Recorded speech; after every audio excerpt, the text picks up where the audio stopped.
ዝና በመጨረሻም በመድብል እጅ ገባ። ታዲያ ይህንን ነገር ያደረገው ሳያውቅ ይመስላችኋል? ይህንን ነገር ያደረገው ማህሌትን እየፈተናት እንጂ ይህንን ነገር ያደረገው በእርግጥም ሰክሮ አይደለም።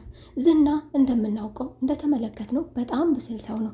ከአስቸጋሪነቱም ከረባሽነቱም እንዲሁ ደግሞ ከአጥፊነቱም በመቀጠል ደግሞ ዝና በጣም ጨካኝና እንዲሁም ብስል መሆኑም እናውቃለን። በዚህ ሁኔታ ላይ ሆኖ ዝና ከፊት ለፊቱ ድቅነ ሲሉበት ዘወር ብሎ የተመለከተው ማህሌትን ነበር። ማህሌት ይህንን ነገር አውቃ እንዳመጣቻቸውና ከዚህ በፊትም አውቃ እንደተሰወረች እንዲሁም ደግሞ ከነሱ ጋር አብራ እየሰራች መሆኑን ነቅቶባታል። ታዲያ ዝና በቀላሉ እጅና እግሩን አጣጥፎ የሚሄድላቸው ይመስላችኋል? ከዚህ በፊት እኮ ማህሌት እና አሁንም ቢሆን ለነሱ ቀላል ሰው አይደለም።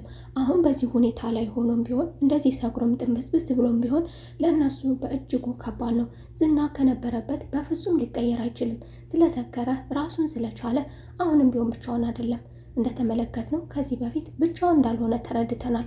መድብልን እንደማይችለው ስለተገነዘበ የመድብል አነጋገሩም ይሁን ስር በስር አከታተሉ እንዲሁም ደግሞ እንደሱ የተፈታተነውና እንደሱ የተከታተለው እንደሱ የገጠመውና ቀድሞ ፊት ለፊት ያናገረው ሰው ስለሌለ ከዚህ በፊት በድፍረት ስለዚህ እሱ እንደሚያስቸግረውና ወደፊትም ቢሆን እሱ ሊጥለው እንደሚችል ስለተጠራጠረ ለጓደኛው ለካሊብ በመደወል አሳውቆታል። ታዲያ ካሊብም ደግሞ ይህንን ነገር ሚስጥራችንን ብቻ ስለደረሰበት ይህ ሰው ከምድረ ገጽ መጥፋት አለበት ብሏል። ሰላም ሰላም፣ ጤና ይስጥልኝ ውድና የተከበራችሁ የቻናል ቤተሰቦች እንደምን አላችሁ? ሁላችሁም በያላችሁበት የዓለም ዳርቻ ሰላማችሁ ብዝት ይበልልኝ።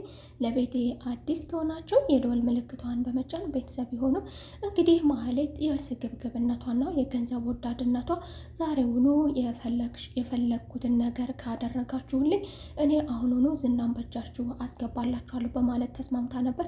ታዲያ ስምምነቱ ደግሞ መድብል ዘንድ ተቀባይነት አልነበረውም። መድብል ይህንን ነገር በእጅጉ በጣም የሚያዝንበት ለጠየቀችውም በጣም ነበር ዘነባት አጠፋታለሁም ብሎ ነበር።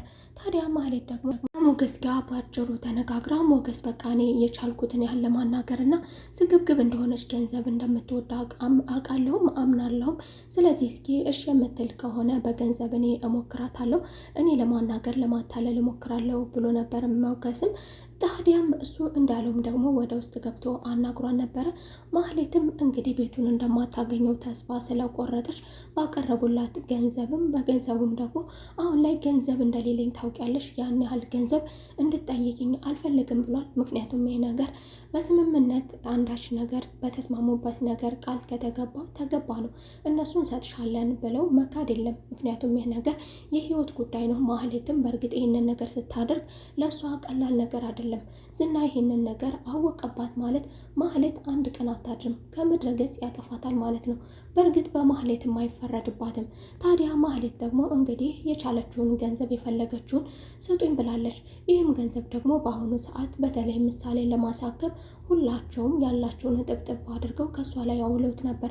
የተረፈውን ደግሞ የሞገስን ገንዘብ ደግሞ እሱም ለእሷ እንደዚሁ አስረድቷት ነበር። ገንዘቤ ታውቂያለሽ በአሁኑ ሰዓት በአንቺ ምክንያት እንደታገደና ምንም ነገር ማድረግ እንደማልችል ታውቂያለሽ። ስለዚህ ባይሆን ቀለል አድርጊልንና ገንዘቡን የምትፈልጊውን ያህል ገንዘብ እንስጥሽ ብለዋት ነበረ። ማህሌትም እሺ ቀጣዩን ትሰጡኛላችሁ፣ አሁን በእጄ 100,000 ብር እፈልጋለሁ በማለት አሁኑኑ 100,000 ብር ተከፍሏት ከዛ ቤት ወጥታለች። የሚፈልጉትን ነገር ዝናን በእጃቸው ልታስገባላችሁ እሷም እንግዲህ በድፍረት ወጥታለች ማለት ነው። ታዲያ ወደ ቤትም እንዳሄደች ደግሞ እህቷ ኤፍራታ የት ነበርሽ? እንኳን ደህና መጣሽ፣ ምን ገጥሞሽ ነው? የት ነበርሽ ስትላት ታዲያ ምንም ነገር አልተናገረችም። ስምምነት ነው፣ ለማንም ምንም አልተናገረችም። መድብልም እውነታውን ለማወቅ ብሎ እውነት እየሰራችሁን ወይስ እየሰራችሁ አይደለም እያታለለችኝ ይሆን በማለት ከኤፍራታም ጋር ደውሎ ነበረ ያለውን ነገር ለማወቅ። ኤፍራታ ወደ ውጭ እንደወጣችና ወደ ዝና እንደሄደችም በእውነትም እያደረገችው እንደሆነ በኤፍራታ በኩል ማውቋል ማለት ነው። ማህሌትም እንግዲህ በራሷ ምርጫ የፈለገችው ቦታ ዝናን በመቀጠር እሱ በቀጠራ ሰዓቱ ወደ ውጭ ለማምሸት ወጥታለች ማለት ነው። ታዲያ ወዲያውም እንደተገናኘች ስለነበረችበትና ስለ ሁኔታዋ ወዴት እንደጠፋች ምን እየተካሄደ እንደነበረ ልትነግሪኝ ትችያለሽ ወይ እያለ ሲያናግራት ማህሌት አሁን ምንም ነገር ማናገር አልፈልግም በማለት እሷ ጠጣ ጠጣ ብቻ ነበር የምትለው። ታዲያ እንግዲህ እሱ ደግሞ አንድ ነገር ትኩረት አድርጓል። ይሄ ሰው እንግዲህ አውቄ የጠጣውን ልምሰል እና ልጠጣ ወይስ ደግሞ ልፈትናት እያለም ነበር። ዝና በእርግጥ ዝም ብሎ እንዳልጠጣ በደንብ አድርገን እናውቃለን። ዝና በእጅጉ ብስል ሰው ነው። ዝና ደግሞ እንዲሁም ደግሞ ጠጥቶ እንኳን ቢሆንም ጥንብስብስ እንኳን ብሎ ቢሆንም ከዚህ በፊት እንደተመለከት ነው እንደዛ ራሱን ስቶ እንኳን ማህሌትን ጫፏን ሳይነካት እንዳደረ ተመልክተናል። ማህሌት ራሱን ስቷል፣ ሰክሯል፣ ራሱን አያስታውስም። ከዚህ በኋላ አብሮኝ ያድራል በማለት ፈትናው ነበር ከዚህ በፊት። ታዲያ ዝና እሷ እንዳሰበችው አይነት ሰው አልሆነም። እሷ እንዳሰበችው አይነት ሰው አልነበረም። ዝና እንደዛ ብሎ እንኳን ራሱን ረስቶ ራሱን ስቶ ራሱን በማያውቅበት ሁኔታ ላይ እንኳን ሆኖ እንደው አንዳንድ ቃላቶችን ከመናገር ውጭ እሱንም ሉላን ነበር በፊቷ እየተመለከተ እሷን ሉላን ነበር የሚመለከተው። የእሷን ፊት እያየ ሉላን ነበር የሚያይባት። እሷንም እያጣጣላት ነበር። ታዲያ ዝና አሁን በቀላሉ ሰክሮላታል ብላችሁ ታስባላችሁ? ዝና ለጊዜው ቢሰክርም አሁን ራሱ አውቆ ሊወድቅላቸው አይችልም። ምክንያቱም ዝና በእጅጉ ተጠራጣሪ ነው። ሙያውም ደግሞ እንደዚህ አይነት ነገሮችን በደንብ አድርጎ ያስተምረዋል። እንደዚህ አይነት ሙያ ላይ የተሰማሩ ሰዎች በመጀመሪያ ለጥንቃቄያቸውም ሲሉ ለስራቸው ሙያቸውም ስለሚያስገድዳቸው በመጀመሪያ ተጠራጣሪ ያደርጋቸዋል። ተጠራጣሪ መሆን አለብን፣ ምክንያቱም በየትኛውም አጋጣሚ ልንያዝ እንችላለን ብለው ስለሚያስቡ። ስለዚህ የመጀመሪያ ኃላፊነታቸውና ዋና ስራቸው ተጠራጣሪ መሆን ነው። ሌላ በኩል ደግሞ ለሞገስ አዲስ የሆነ ነገር ተአምር ነገር ተፈጥሮበታል። መድብል ስለ ፍቅር እያወራ ነው። መድብል ስለ አንድ ሴት እያወራ ነው። ይቺ ሴት ማን ትሆን በማለት እሱም ደግሞ አጥብቆ ለማወቅ ይቺ ሴት ምናልባት ቅድስት ትሆን እንዴ ብሎም ነበረ። ታዲያ አስከትሎ ደግሞ ኤፍራታ እንደሆነች ይቺ ድንቅ ሴት የሚያነሳ ሴት ኤፍራታ እንደሆነች ሲነግረው ደግሞ መድብል ይህንን ነገር ከሱ የማይጠበቅ ነገር ስለሆነ ምናልባትም ደግሞ እየተመለከተ በተለይም ደግሞ የኤፍራታን ስራና የስግብግብነቷ ለገንዘብ ስትል እንዴት እህቷን አሳልፋ እንደሰጠቻቸው እና እንዴት አሳልፋ እንደሸጠቻት ስለተመለከተ ይህንን ነገር በአጭሩ እንዴት ሊቀበለው ይችላል የሚል ትልቅ አግራሞትን ሞገስ ዘንድ ፈጥሮበታል። ሞገስም ደግሞ አልገባኝም፣ በእርግጥ ፍቅር ኃያል ነው። ፍቅር በየትኛው ጊዜና በየትኛው ወቅት ማን ላይ እንደሚጥል አይታወቅም።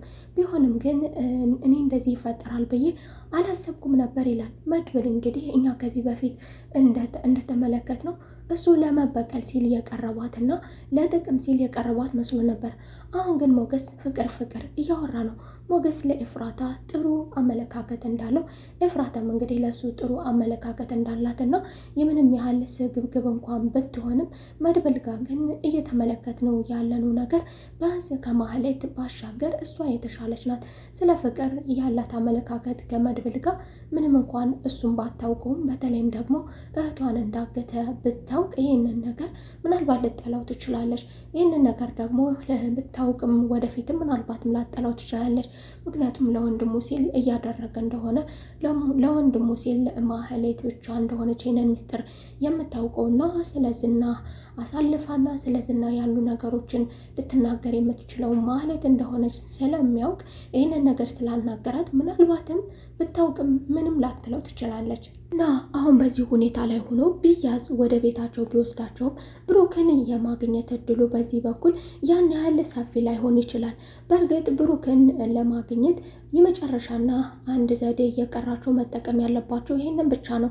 ቢሆንም ግን ዝና ደግሞ አስቀድሞ ለግብረ አበሮቹ እንዲጠብቁትና ይሄ ነገር በእርግጥ እኔ ከብዶኝ ሳይሆን እኔ ይሄ ሰው አቅቶኝ ሳይሆን ያው ማወቅ ስላለበት ነው በማለት አሳውቁት ነበር። ጓደኛውም ደግሞ ያው መልካም ነው እንደሚኮራበት ያውቃና መልካም ነው ማሳወቀ ለኛ ይህንን ነገር እንደዚህ በተለይም ደግሞ ከባድ ነገር አውቀ ለኛ ማሳወቀ መልካም ነገር ነው ብሎ ተቀብሎታል። ታዲያ እነዚህ ሰዎች ደግሞ አሁን ላይ ዝና ተያዘባቸው ማለት ዝና ተይዞ እነሱ አርፈው ይተኛሉ ማለት አይቻልም። ማህሌት እንግዲህ ዝና ዘወር ብሎ ተመልክቷታል። ይህ አመለካከት ደግሞ ዝና ማህሌትን የተመለከተበት አመለካከት እንግዲህ ዝና ከነሱ እጅ ካመለጠ የመጀመሪያ ስራው የሚሆነው ማህሌትን ማጥፋት ነው። እንደ ማህሌት የሚያምነው እንደ ማህሌት ሚስጥሩን ያካፈለው ሰው የለም። እንግዲህ ማህሌትን በዚህ ደረጃ ደግሞ ማግኘቱ ለሱ በጣም አስደንግጦታል። ማህሌት እንግዲህ በህይወቷ ፈርማ ለገንዘብ ስትል በህይወቷ ፈርማ ነው እንግዲህ ይህንን ነገር እያደረገችውና እዚህ ነገር ውስጥ እየገባችው።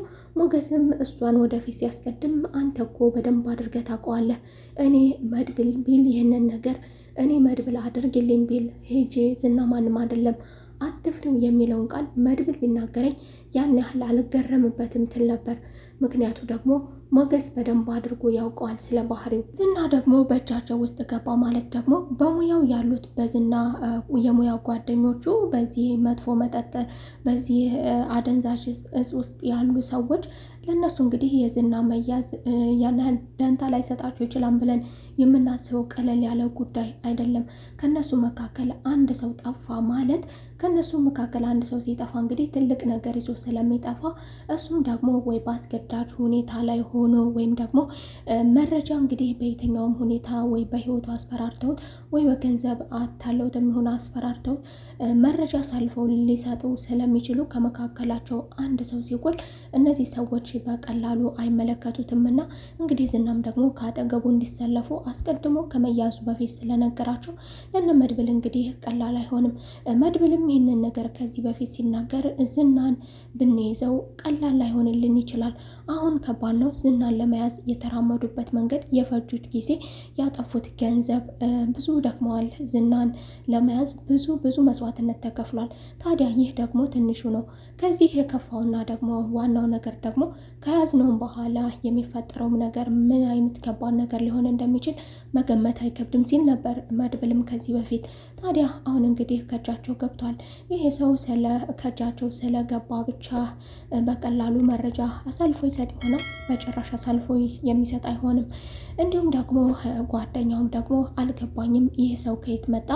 ማን ነው? ስለኛስ እንዴት ሊያውቅ ቻለ? ብሎ አጥብቆ በጠየቀም ጊዜ መድብል እንደ ሌሎቹ ሰዎች እንዳልሆነ በህይወቱ ተስፋ የቆረጠ ሰውና ደፋር እንደሆነ እንደሱ ማንም ደፍሮ እስካሁን እየቀረበኝ ሰው የለም፣ የሚፈራም ሰው አይደለም። ምንም የሆነን ነገር ይሁን ምንም ይሁን ምን እንደሚዳፈራቸውና ስለዚህ እኛንም እንደማይፈራን በማለት ነግሮት ነበረ።